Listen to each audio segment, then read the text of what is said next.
అంశం ఎంఆర్పిఎస్తో దళితులు చీలికిపోయిందంటే మరి మీరు ఇప్పుడు కాంగ్రెస్ భజన చేస్తుండ్రు కదా. ఓకే, మీరు కాంగ్రెస్ భజన చేస్తుండ్రు కదా. కాంగ్రెస్ కదా వర్గీకరణ మొదలుపెట్టింది, ఎస్సీ వర్గీకరణ పంజాబ్లో.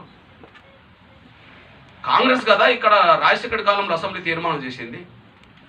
కాంగ్రెస్ కదా ఉత్తరప్రదేశ్లో సోనియా గాంధీ, రాహుల్ గాంధీ గారి ప్రాతినిధ్యమవుతున్న సొంత రాష్ట్రం అడుగుతున్న ఉత్తరప్రదేశ్లో 2012లో మేనిఫెస్టో పెట్టింది. కాంగ్రెస్ కదా జస్టిస్ ఉషా మేరా కమిషన్ వేసింది. నన్ను అంటారేంది? ఎంఆర్పిఎస్ ఉద్యమం మొదలైంది 94లో, 75లో కాంగ్రెస్ ప్రభుత్వం ఎస్సీ వర్గీకరణ చేసింది.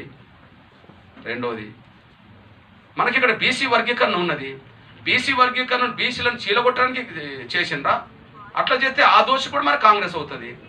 ఇక్కడ బీసీ వర్గీకరణ చేసిందే కాంగ్రెస్ ప్రభుత్వం. మీరు కాంగ్రెస్ భజన చేస్తానని మీరే చెప్తున్నారు కదా. నేను బీజేపీ అనుకుందాం, నా కండువ మారలే, నేను బీజేపీ కాదు.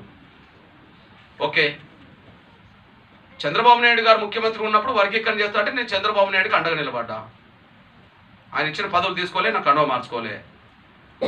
వర్గీకరణ మేము చేపిస్తామని రాజశేఖర్ గారు అన్న రోజుల్లో నేను కాంగ్రెస్కి అండగా నిలబడ్డా. వాళ్ళు ఇచ్చిన పదవులు తీసుకోలే, నా కండువ మారలే. ఓకే, కేంద్ర ప్రభుత్వం నుంచి నాకు సహకారం కావాలి, సుప్రీంకోర్టుకు అఫిడవిట్ ఇవ్వాలి కేంద్రము. నేను వాళ్ళ సహకారం కోరినా, వాళ్ళు సహకరించిండ్రు, నేను వాళ్ళకి అండగా ఉన్నా, నాకు కండువ మారినట్ట. అంటే మీకు కాంగ్రెస్ మద్దతు ఇచ్చినప్పుడు మాత్రం నేను గొప్పోన్నే. బీజేపీకి నా జాతి అవసరం రీత్యా, నా దళిత కులాల అవసరం రీత్యా నేను మద్దతు, నేను బీజేపీలో చేరినట్ట. ఒకవేళ అదే అనుకుంటే, నన్ను అట్లా దోసుగా నిలబెట్టాలనుకుంటే అంబేద్కర్ని దోసుగా నిలబెడతారా మీరు? అంబేద్కర్ కాలంలో రిజర్వేషన్ల గురించి పోట్లాడుతున్నప్పుడు కమ్యూనల్ అవార్డు సాధించిన మహానీయుడు ఆయన. కమ్యూనల్ అవార్డు సాధించాడు కదా, దానికి అడ్డం పడ్డారు అగ్రకులాలు కదా దేశంలో. మరి ఎవరి సహకారం కోసం పోయిండు? బ్రిటిష్ వాళ్ళ సహకారం కోసం పోయిండు. బ్రిటిష్ వాళ్ళ మద్దతు లేకుండానే కమ్యూనల్ అవార్డు వచ్చిందా? కమ్యూనల్ అవార్డు ఫలితమే మనకు రిజర్వేషన్ వచ్చినాయా? అంబేద్కర్ కాలంలో అంబేద్కర్ పోరాటాన్ని అడ్డుకోవడానికి వాళ్ళకి శక్తి ఉన్నది. అప్పుడు ప్రభుత్వం బ్రిటిష్ ప్రభుత్వం ఉన్నది. అంబేద్కర్ ఎక్కడికి పోయిండు? చంద్రబాబు నాయుడు ముఖ్యమంత్రి ఉన్నప్పుడు నేను చంద్రబాబు దగ్గర పోకపోతే ఎవరి దగ్గర పోవాలా? రాజశేఖర్ గారి కాలం నుంచి మన్మోహన్ సింగ్ కాలం వరకు నేను కాంగ్రెస్ దగ్గర పోకపోతే ఎక్కడికి పోవాలా? బీజేపీ కాలంలో నేను వర్గీకరణ సాధించుకోవడానికి బీజేపీ దగ్గరికి పోతే ఎక్కడికి పోవాలా?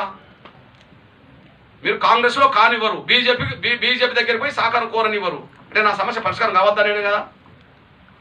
మీరు కాంగ్రెస్లో కానివ్వరు, బీజేపీ సహకారం నేను కోరొద్దు, నా సమస్య ఎట్లా పరిష్కారం కావాలా?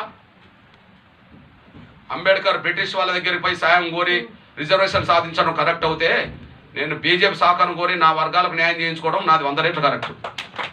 నీకోసం, నీ విమర్శల కోసం నేను ఆగుతానా ఏంటి?